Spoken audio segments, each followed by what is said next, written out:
Hey guys, what's up? So Redmi just announced the latest Redmi Note 11 series of devices, and this time as well they have launched 4 devices in the series, including the Note 11, Note 11s, Note 11 Pro and Note 11 Pro 5G, which is the only phone that comes with 5G while the rest of the phones use 4G LTE.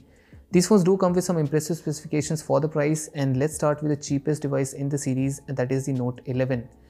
Now the Note 11 is the entry-level device for the series that comes with an AMOLED display just like the Redmi Note 10.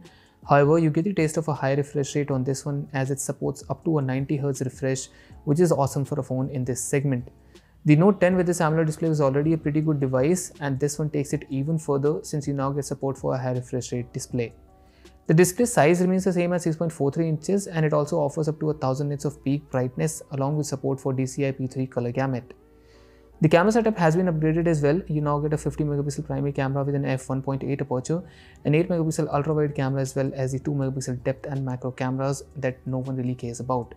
Anyway, they are there for the aesthetic purposes at least.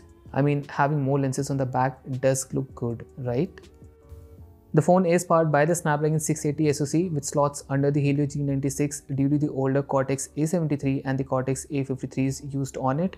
However, it is built on the 6nm process, so it should be pretty frugal with the battery, hence giving you a better battery life compared to the Note 11 that comes with the G96.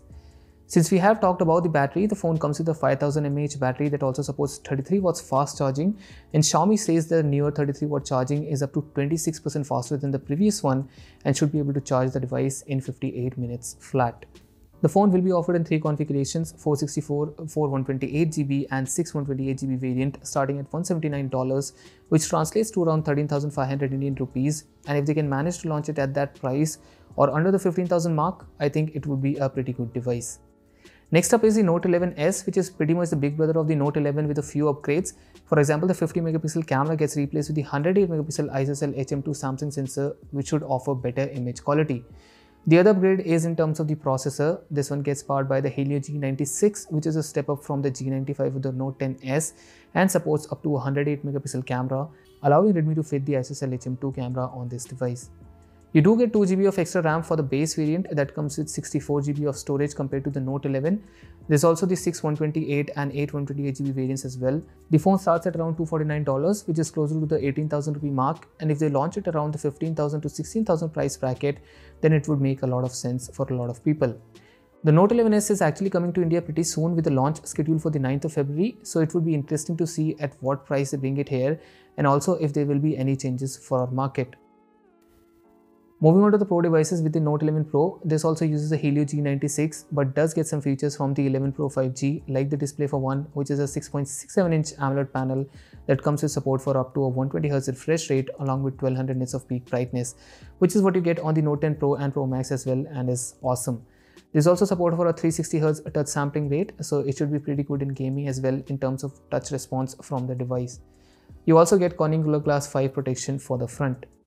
The camera setup is the same as the 11s, so the same 108 megapixel primary, 8 megapixel ultra wide and a pair of 2 megapixel depth and macro cameras. The Note 10 Pro has a 5 megapixel macro and it is of pretty good quality, so it remains to be seen if they will bring it back for India or we will see the regular 2 megapixel macro here as well. As I said, this is powered by the same Helio G96 as the Note 11s and comes with the same RAM and storage configurations as well, which is 664, 128 and 128GB. We do get an upgrade on the battery front, no, not in size but in terms of the charging tech.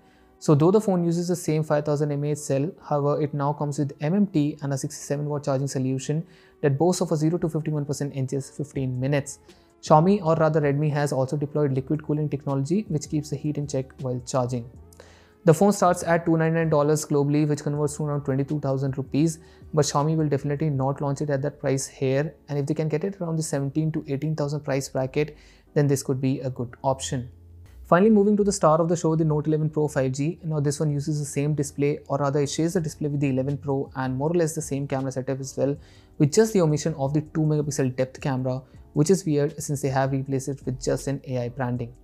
Anyway, the battery and charging speed remain the same as well. The only thing that changes is actually the SoC, or the system on chip, which is now the 5G capable Snapdragon 695, which is better than the Snapdragon 732G of the previous one. In fact, it's closer to the Snapdragon 750G. It also comes in 3 variants including 664, 128 and 128GB and starts at $329. and let's not even try to convert that price to INR. I would be pumped if they could get it here around the 20,000 rupees mark. Now that's the basic specs of these phones, but all of them also come with a dual stereo speaker setup, a 3.5mm headphone jack, Z-axis linear vibration motor, IR blaster, UFS 2.2 storage, and an IP53 splash proof rating. The Pros also come with NFC, but it remains to be seen if Redmi will bring it to India or not. To sum it up, these are some really good looking phones and I actually really like the design. However, we are not sure if the back will be made out of plastic or glass on any of these devices. I hope it's glass at least on the Pros. Also, I would have loved to see OIS for the Pro 5G. OIS is something that hasn't made its way entirely on mid-range devices, but the upcoming Realme 9 Pro Plus seems to have OIS for its 50 megapixel camera, so that would be interesting to see. Also, the Pro Plus will be using the Dimensity 920, which also comes with 5G and is in fact more powerful compared to the Snapdragon 695. So it will be really interesting to see the face-off between these two phones once they are launched in the market. Thanks a lot for watching. Subscribe to the channel for more tech videos like this, and don't forget to hit the like button on this video. I will see you all in the next one. Till then, bye bye and stay safe.